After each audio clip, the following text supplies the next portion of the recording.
What's up, Crime Heist? Welcome to another criminology educational video. And for today, we will be discussing police patrol with police communication system. By the way, my name is Sean Francis Sandiego, also known as the Professor. So before we jump into our video discussion, please don't forget to like, comment, and subscribe to the Professor and hit the notification bell for you to be updated for my next video upload. So what we will be discussing for today are the factors affecting patrol operations. So these are the circumstances, reasons, and situations that may affect the patrol activity of the patrol officer. So the organization and operation of the patrol force is said to be a semblance of the pattern of the organization of a police department because patrol is the police. Due to the nature of the work they perform, they adhere very closely to the rigid chain of command, specific assignment of duties and responsibilities, and functional job description that distinguish between life and staff authority. So sa tingin ninyo, bakit kailangan maging strict ng mga patrol officers in their rigid chain of command, and what are their specific assignments as with respect to their duties and responsibilities, and of course their functional job description. As we all know that patrol officers, there are um, the ambassadors. They represent not just their name, not just their family, or not just their surname, but also they represent the police organization as a whole. And therefore, kailangan maging maayos yung kanilang pagtatrabaho in order to gain public's trust and confidence. And also, para mas maging efficient sila in doing their activity or their patrol duty. So what are the factors? So these are factors that determine the number of police officer assigned in a certain area and how they shall perform their duties. So maaari maging factor kung gaano kadami yung ide-deploy na police or patrol officer in a certain area at kung paano nila gagawin yung kanilang trabaho efficiently. And second would be the factors that determine patrol deployment. So first on our list would be the factors that determine the number of police officers assigned in a certain area and how they shall perform their duties. First is the effectiveness of the patrol desired. Second is the police problems encountered on the beat and the objective applied in laying out the area of effective patrol. So these are the factors na magdedetermine kung ilang number of police officer ang naka-assign sa isang area. Kung gaano ba ka-complex yung trabaho, kung gaano ba ka-challenging yung mga problems that the patrol officer may encounter during their patrol activity. Next is the factors that determine patrol deployment. First would be the resident and transient populations in the business, tourist districts, and the university belt. So common sense na lang na dapat mas maraming nakadeploy na patrol officers sa mga matataong lugar. Second is number and types of crime and arrests. Location of crimes and arrests. Of course, if mas marami sa lugar na yon, or that is a crime hotspot, or hazard na yung lugar na yon, crime-prone area. Therefore, a lot of number of patrol officers shall be deployed on that area. Next is traffic collision statistics and patterns. And of course, the location of frequent incident or hazard requiring concentrated police coverage, such as sport arenas, stadiums, or other places where people usually gather. Nandiyan din si disproportionate concentration of population, such as widely separated single-family residents versus the heavily concentrated dwellings in depressed areas. Socioeconomic factors such as education, religion, age, culture, population, and employment. So, malaking factor din yung characteristics ng mga taong nakatira or the behavior of the person residing on that area of responsibility. Zoning plan of the city.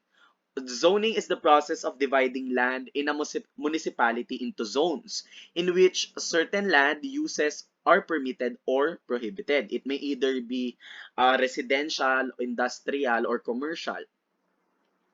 Size and shape of the area of responsibilities, also a factor in the number of patrol officer to be deployed.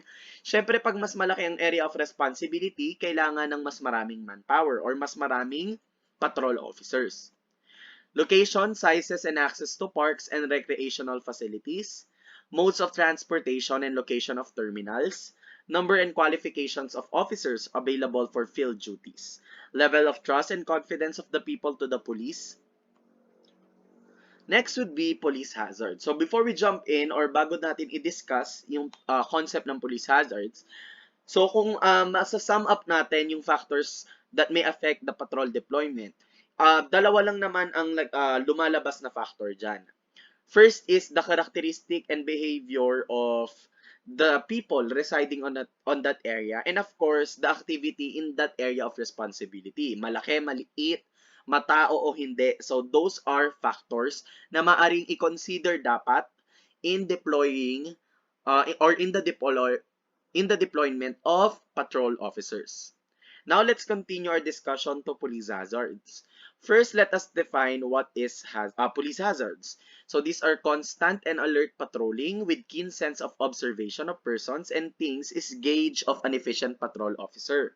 Only people commit crimes and they invariably do so with the medium of things. Hence, the beat policeman or the mobile patrol crews must focus their attentions on those two factors, namely persons and things. So, if these factors are left unobserved and unattended, they will constitute two police hazards. So first, bago natin alamin yung konsepto ni police hazard, let us first know the concept of hazard. Hazard is any person, place, thing, situation, or condition which if allowed to exist may induce an accident or cause of the commission of crime. So ito yung mga bagay, tao o bagay o sitwasyon na pag ito ay pinabayaan, maaring makapanakit o makapaminsala ng ibang tao and it may lead to commission of crime. As to police hazard, thus any person, place, thing, situation, or condition possesses a high potential of criminal attack or for creation of any other type of problem necessitating a demand for immediate police service falling under several categories. Para mas lalo nating maintindihan yung konsepto ni police hazard, let us determine what are the several categories of police hazard. Nandiyan si persons, places, property, and situation or condition. So ito daw mga hazards na ito or police hazards na ito, categorized into 4, na pag pinabayaan daw ay maaring mag-constitute ng offense or constitute to the commission of crime. So for persons, nandiyan yung criminals, of course, alcoholics, addicts, prostitutes, gamblers, pimps, drug peddlers, feeble-minded, insane, juvenile delinquents, problem children, vagrants, and taxi drivers. As to places naman, nandyan yung mga piers, railroad station, boarding or lodging houses, gambling joints, pool halls, parks, second-hand stores, and prostitution dens. So usually nandito yung mga terminals o yung mga taong mga lugar na matatao. So yan ang mga police hazards when it comes to places. As to property, nandito yung mga unoccupied dwellings, warehouses, safes, automobiles, building, under construction, gas stations, and of course, banks. As to situation or condition, pag may athletic event, political meetings, parades, conventions, demonstrations, celebrations, disasters. And if left unsupervised or left unseen o pinabayaan lamang, it may constitute to the commission of crime or maaring makapamansala or it may prejudice or affect the maintenance of peace and order in the society. Next would be the factors that creates hazard. So, paano ba nakakaroon ng hazard? Nandyan si deficient visibility wherein it results from inadequate illumination or obstruction of views may create both crime and accident hazards. So, a good example is ikaw ay nagja-drive and you have an obstruction of views. Hindi mo nakita na may under construction pala na kalsada. So, it may create an accident or it may result to a crime. So usually ito yung mga inadequate illumination or yung hindi natin nakikita ng maayos due to yun nga inadequate illumination. So kulang yung ilaw, madilim or obstruction of views. The insecurity of premises and other properties is also a factor that create hazard.